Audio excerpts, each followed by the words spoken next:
Welcome to Catamaran Conversations, a deep dive into the world of catamaran design with Phil Berman, founder of Balanced Catamarans, Patrick Shaughnessy, president of the esteemed Far Yacht Design, and renowned sailing writer and journalist Herb McCormick. You are watching episode 2 of our deep dive series. If you're just joining us, we recommend you start with episode 1, Designing a Catamaran from the Inside Out, by clicking the link in the card or in the description below. Now, let's pick up the conversation as we look at exterior design's critical decisions. Welcome to Catamaran Conversations. In our previous edition, we talked about the interior layout of performance catamarans, and now we're going to go outside to the exterior design. Patrick, you have worked for Far Yacht Design in your career. Obviously, you guys are all about creating fast hull shapes. And I know that you've become friendly with Anton, who's designed your boat. I know this is a very broad question, but talk about what goes into the thought process of building clean and efficient hull shapes for performance catamarans.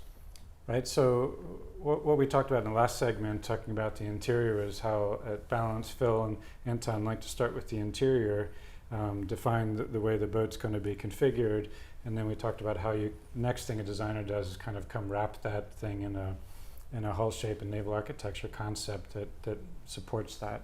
So you'd have this interior that you're trying to envelop with a naval architecture, and you'd be looking for a hull shape that fits around that interior on the one hull side, and you'd be trying to envelop it in such a way that you have a sea-kindly shape that supports the sailing characteristics of the boat. And then you're trying to connect those two hulls with a bridge deck structure that tries to keep out of the way of the water a little bit. So you have, when you have a two-hulled craft, you have the wakes from the two hulls that can potentially interact with each other, and the dynamic sea state and create slamming events for a bridge deck. So you're trying to manage all of those things sort of in one solution. And in the hull itself, I think what you're really trying to do is you're trying to manage volume in the ends of the boats such that you reduce the pitching of the boat. And you're trying to create a sea-kindly hull shape that's going to get through waves cleanly and do that without producing a lot of sound around it. And so personally, what's drawn me to these specific boats in a naval architecture sense is that they have very clean hull shapes. So the volume isn't created through strakes or any kind of bump outs that then produce slapping or dynamic interactions with the water. So it's a very clean hull shape. The things that Anton's done there, he has some amount of flare in the hulls so that they absorb, when the windward hull comes out of the water, leeward hull comes into the water, that it absorbs the increase in displacement well. But they also look like hulls that would, pierce waves reasonably well. They have good transom immersion. So to me, they look like really tidy naval architecture solutions, and they sort of pass what we call the does it look okay test. They look like clean, nice hulls and really well-sorted naval architecture. Oh, well, that's really nice to hear. I'm sure Anton will be pleased that you feel that way. I think that's great. Obviously, what I always say, like, anybody can design a fast catamaran, right? It's all about long, Maybe.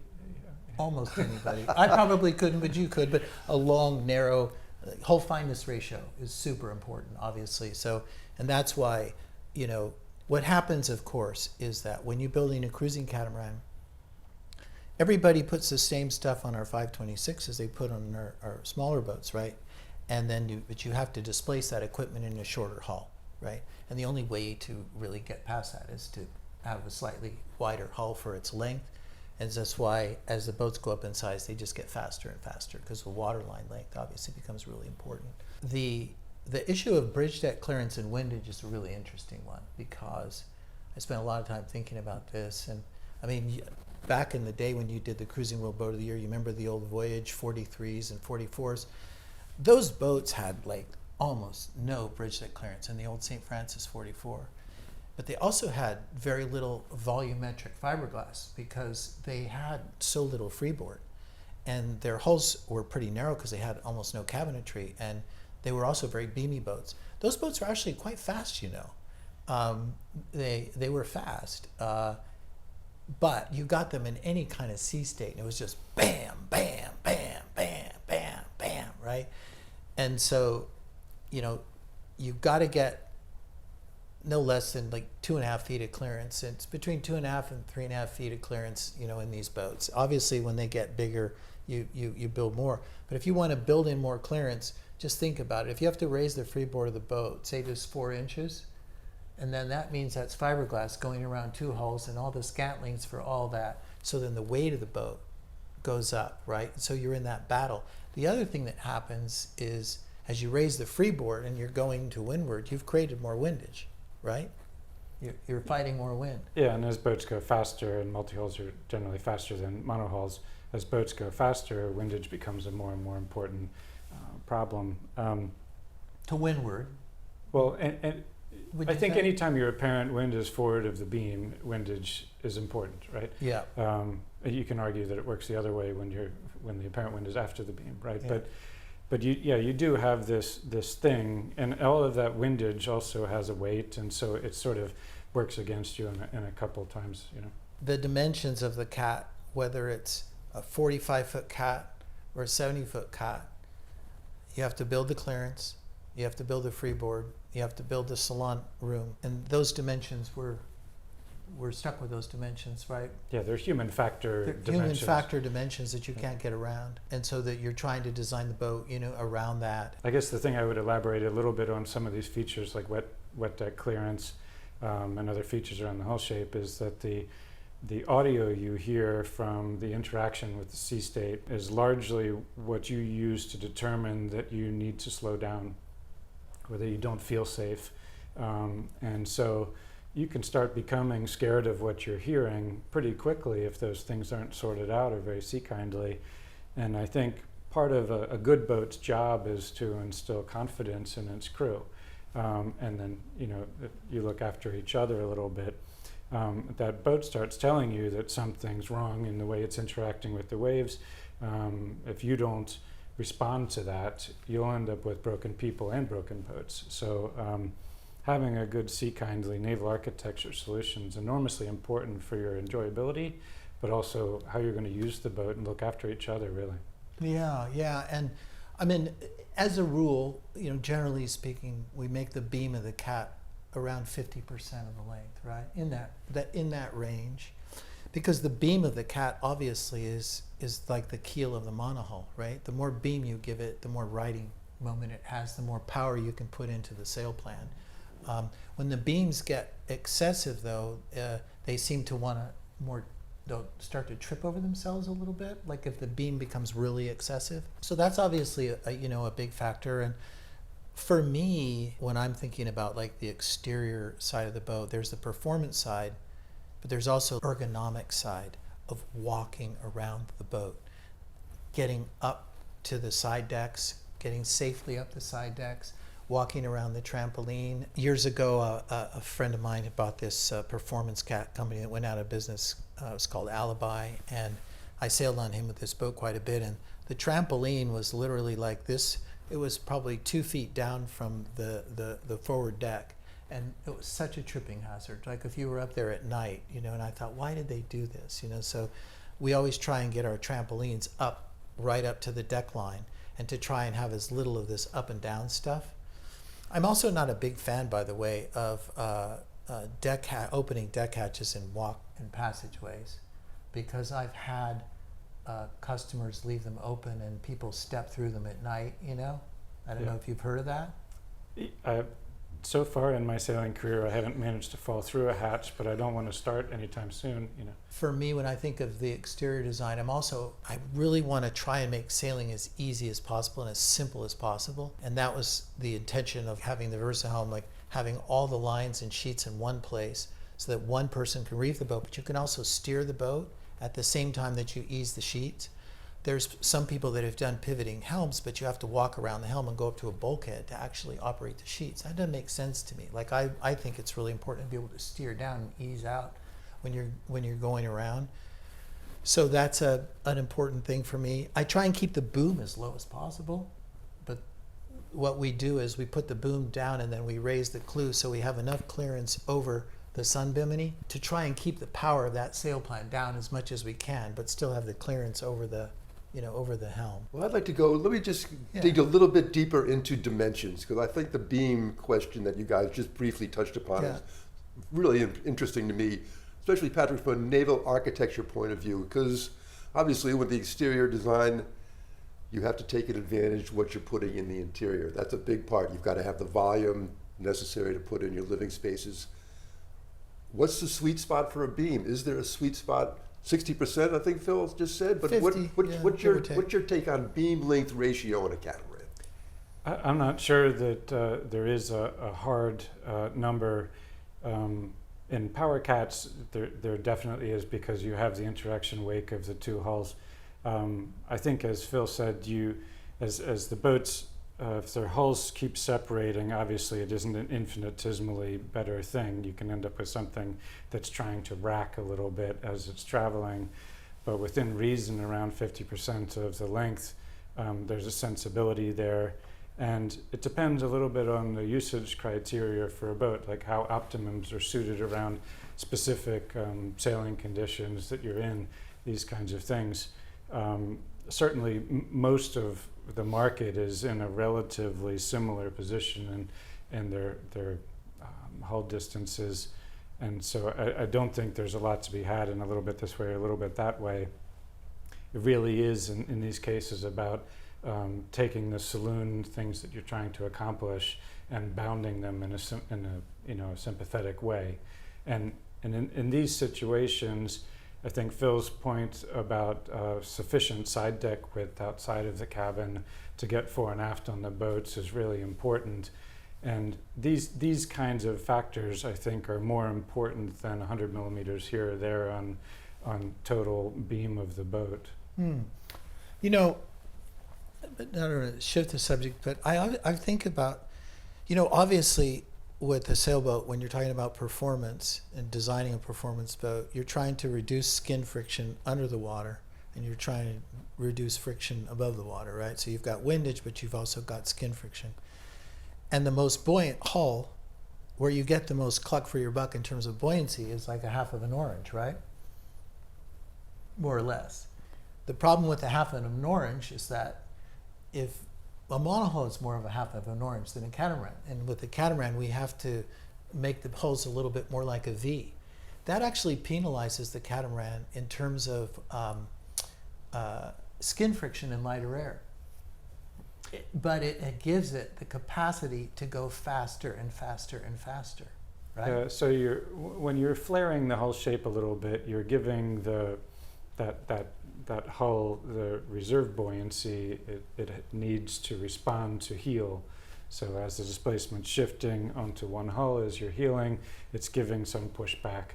And so you can imagine a very slender U-shaped boat would offer less resistance to heeling than one that has more flare in the hull shapes. And I think these boats are striking a nice balance. Pardon the punny sounding thing there, but they're striking a nice balance between adding flare so you have resistance to heel and not having a lot of volume above the water line, which then is a problem in a dynamic sea state. Yeah, I think they're in a pretty nice place. Interesting. Years ago I used to race. I had a 41-foot Cat that was a custom boat that Gino Morelli's partner built. Kind of a cool cold molded boat, and I raced it a lot. And typically they would race us against the maxi monohulls in our cats, or like here in the Ensenada race. And in very light air, even though I had a light, pretty fast performance cat with dagger boards, upwind in light air, I had a hard time getting to the windward mark ahead of those monohulls. Because I think we just had a lot of wetted surface, and we couldn't take advantage of the fact that we didn't have a keel. We couldn't take advantage of the fact that we had this riding moment, but we didn't have enough wind force to take advantage of it. But it was always interesting, the moment we rounded the reaching mark and we threw out our screecher, bling, we just took off. Yeah, well, one of the things that happens across boat size is that in a racing sense, in a smaller boat, the crew movement is a larger player in the riding moment. And so in lighter airs, you can use crew weight to create leeward heel, which helps your sails set, might reduce your wetted surface. In the situation of your catamaran, if you could have used enough leeward heel to get the windward hull out of the water, then you would have seen those benefits. Okay, that's a very interesting point. Yeah. Yeah, and what you see in bigger boats is that the crew weight is a smaller portion of the riding moment, and so it affects the heel and fore and aft trim less. And in a cruising boat, obviously, your crew is a smaller player again, and you might have fixed stores around the boat that you're not moving. But you can imagine that even in a cruising situation, if you moved a bunch of your gear from one side to the other, you could affect the trim of the boat quite a bit. It's just that people aren't going to go to those extremes. Patrick, let's talk about cockpits.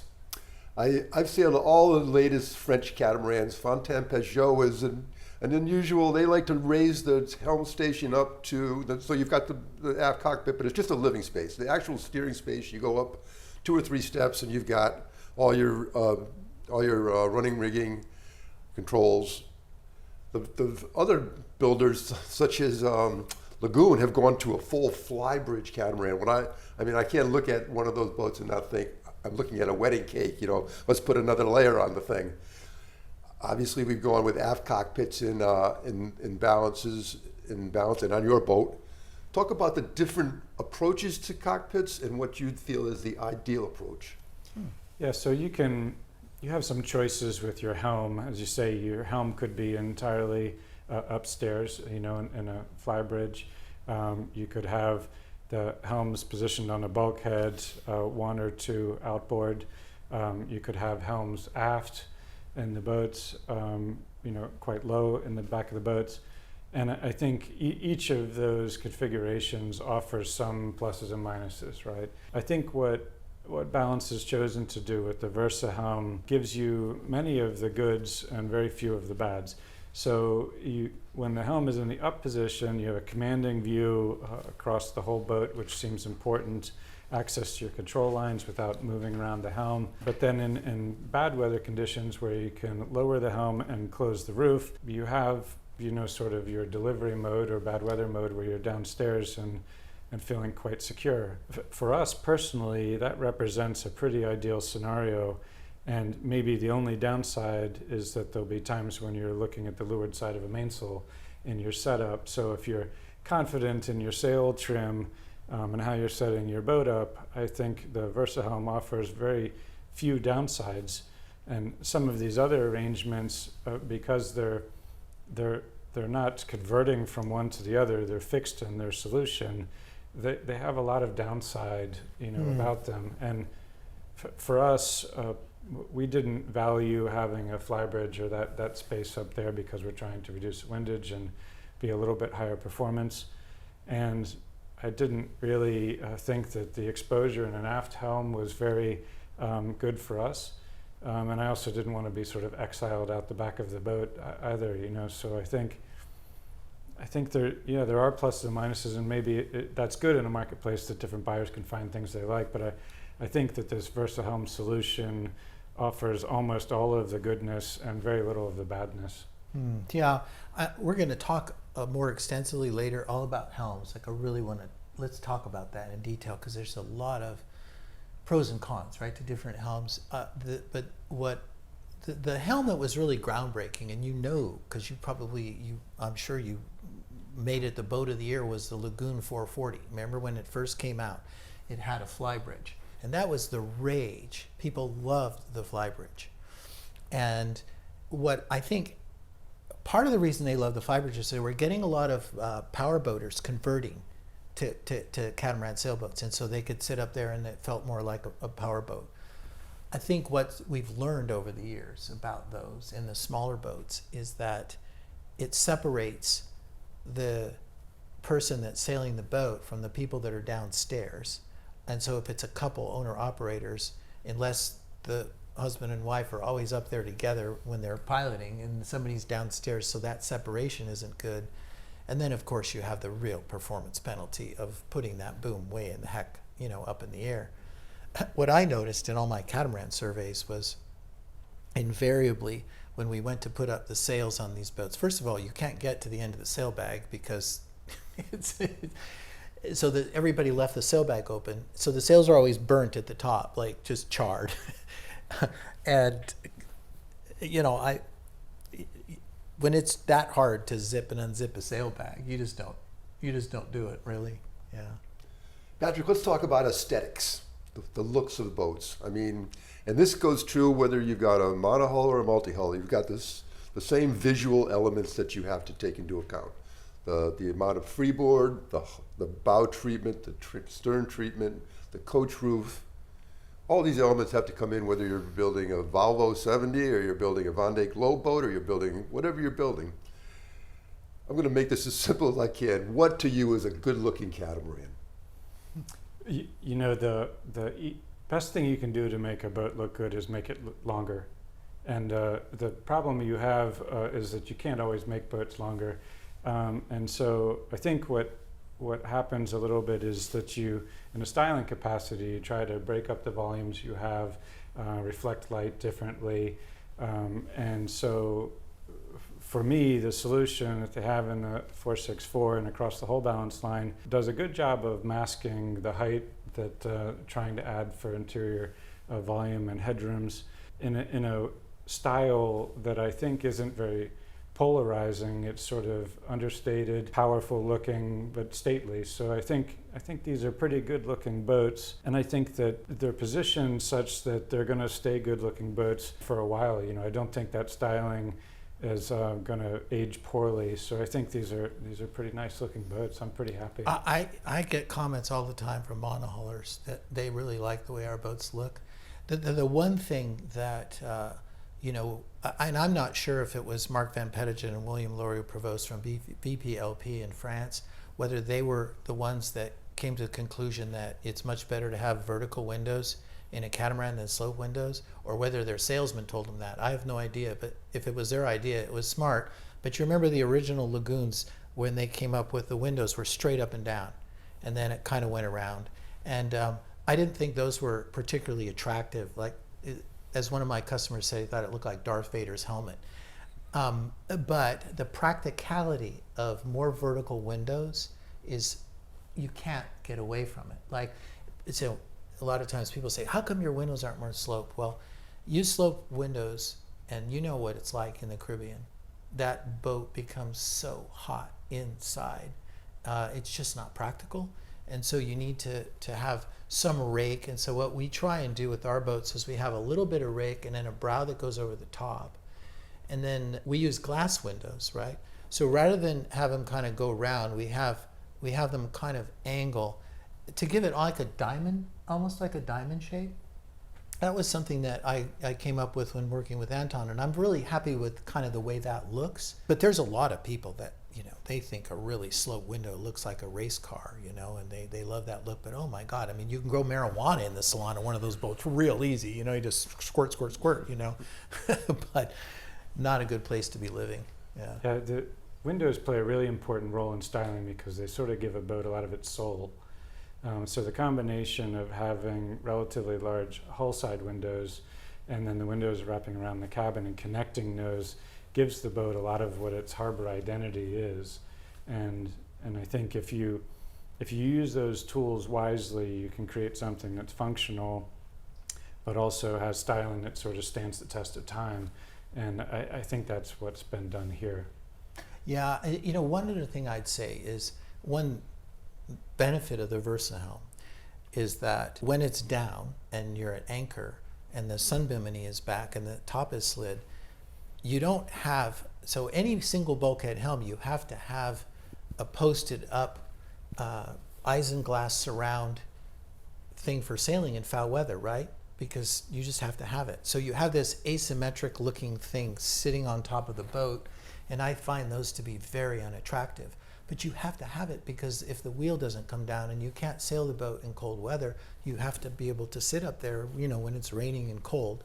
And so the Balanced Cats, when they're at anchor, I think they look just amazingly pretty because there's just no pop-up stuff. But again, you know, aesthetics are in the eye of the beholder, right? It truly is. Everybody has their own personal taste in Yeah. it. One thing that I've always thought really adds an accent to a really nice looking catamaran is the way the Bimini's is approached, and also hull windows, and of course the colors of the boat. You know, all those things blend into the aesthetics. Are those things that you have forefront in your mind when you're thinking about your boats?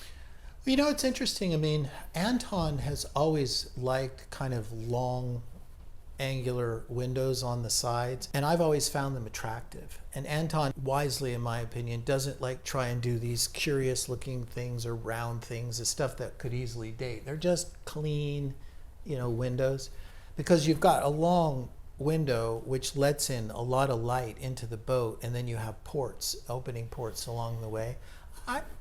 I think they look great, but of course, you know, with Balance, we're very different than a lot of builders because our customers are building a semi-custom boat. So we have customers that are painting their boats in a lot of different colors. They're wrapping their boats in different colors. Every Balance is a unique boat. I like that. Like, your boat will be different from anybody else's boat. Yeah, I think it's important that the brand has an identity, but that also you can have boats that are individualized, and both of those things can be true. They don't have to conflict with each other, so I think that's nice. Yeah. Gentlemen, I think we've covered a lot of ground here, and I think that wraps up our conversation about the exterior design. On the next issue of Catamaran Conversations, we're going to move on to helm stations, pros and cons of the different approaches.